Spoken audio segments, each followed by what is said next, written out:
Au cours de la guerre de Cent Ans, qui opposa les royaumes de France et d'Angleterre, la ville d'Aubigny fut donnée par le roi Charles VII à Jean Stoart de Darnley, cousin du roi d'Écosse.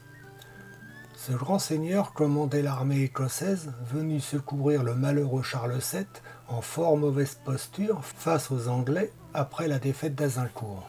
Les descendants de Jean Stoart de Darnley et d'Aubigny conservèrent leur fief d'Aubigny jusqu'en 1672, année où leur lignée s'éteignit.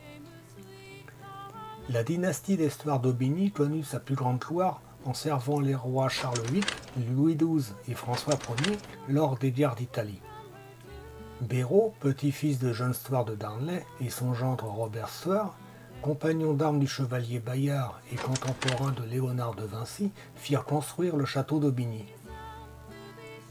C'est encore au Stoart d'Aubigny que l'on doit l'architecture à colombage des superbes maisons du centre-ville, édifiées après l'incendie qui détruisit le bourg en 1512. La lignée des Stoart d'Aubigny s'éteignit en 1672 et le roi Louis XIV put alors disposer de la ville, revenue dans le giron royal. Pour être agréable au roi Charles II d'Angleterre, le roi Soleil fit don de la seigneurie d'Aubigny à Louise Renée de Pénancouët de Keroual en 1673. Cette jeune femme d'origine bretonne, devenue duchesse de Portsmouth après avoir donné un enfant au roi Charles II, était l'agent d'influence de Louis XIV auprès de la cour d'Angleterre.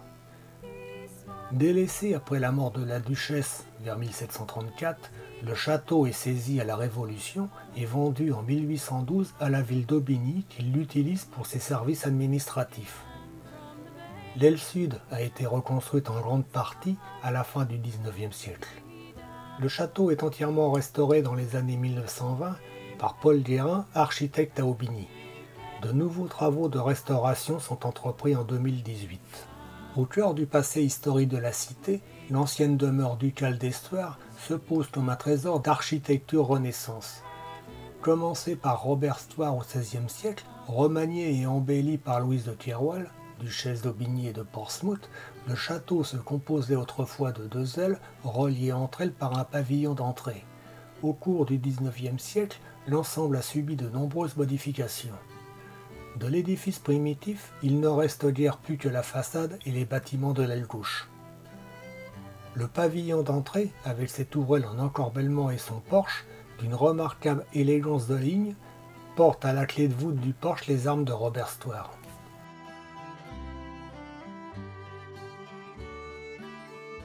Lors de l'incendie de 1512, toutes les maisons, sauf une, furent détruites. La population d'Aubigny rebâtit sa ville grâce à Robert Stoart, qui lui permit de prendre dans ses forêts le bois nécessaire à la reconstruction.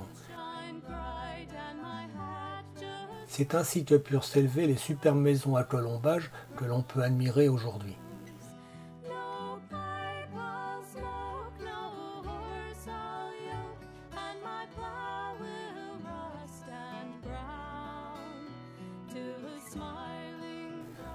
L'église Saint-Martin est une pièce maîtresse de l'architecture d'Aubigny.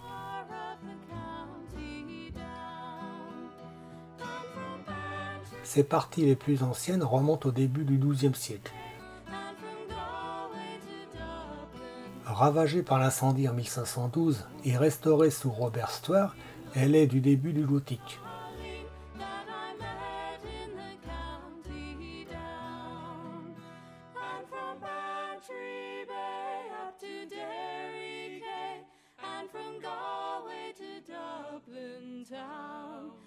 Sa nef abrite de très beaux vitraux et un retable du XVIe siècle.